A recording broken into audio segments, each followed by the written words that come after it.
প্রথম দিনই সন্দেহ হয়েছিল খাবারগুলো নষ্ট করবা, খাবা না। আচ্ছা, এই যে রান্নাগুলো করি, পরিশ্রমগুলো দেই, এগুলো কোনো মূল্য নাই?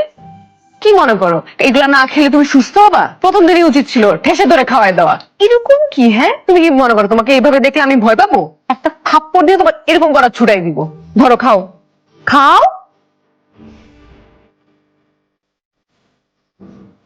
হ্যাঁ বল।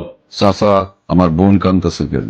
ও আরো কয়েকদিন কান্নাকাটি করছে। ও কিছু একটা বলতে যাও, আমার বলেন নাই।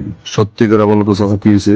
বাবা বুঝছে কি, ওর ইউনিভার্সিটির এক ছেলে, ওই কি আরমান নাকি ছেলেটার নাম, বুঝছিস?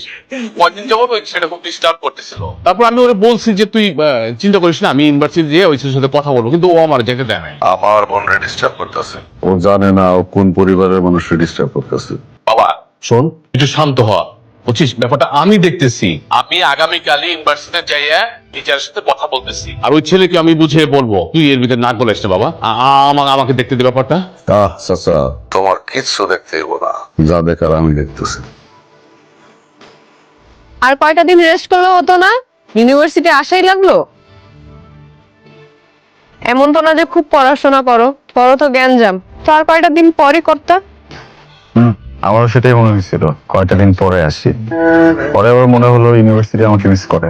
অনেক মিস করে। পড়াটা স্বাভাবিক না, ইউনিভার্সিটি অভ্যাস হয়ে গেছে মারামারি গ্যাঞ্জামের। তুমি থাকলে তো একটু মারামারি গ্যাঞ্জাম হয়, ইউনিভার্সিটি গরম থাকে, কিন্তু তুমি তো নাই, তাই ইউনিভার্সিটি একটু ঠান্ডা হয়ে আছে। এত দ্রুত ইউনিভার্সিটি অভ্যাস হয়ে গেল।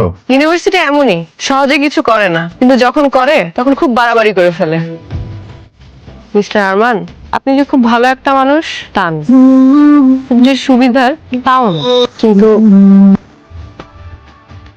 আমি আপনাকে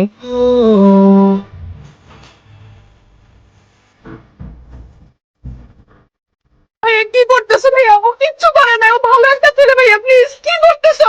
ওদেরকে তো আমাও না কেন ভাইয়া? ওই তো তোরা ডিস্টার্ব করে, তাই না? না ভাইয়া, তুমি বুঝতেছো না, ওই ছেলে না। না ভাইয়া, তুমি বুঝতেছো না, আমি তোমাকে সব বলতেছি ভাইয়া, তুমি ওদেরকে থামাও না।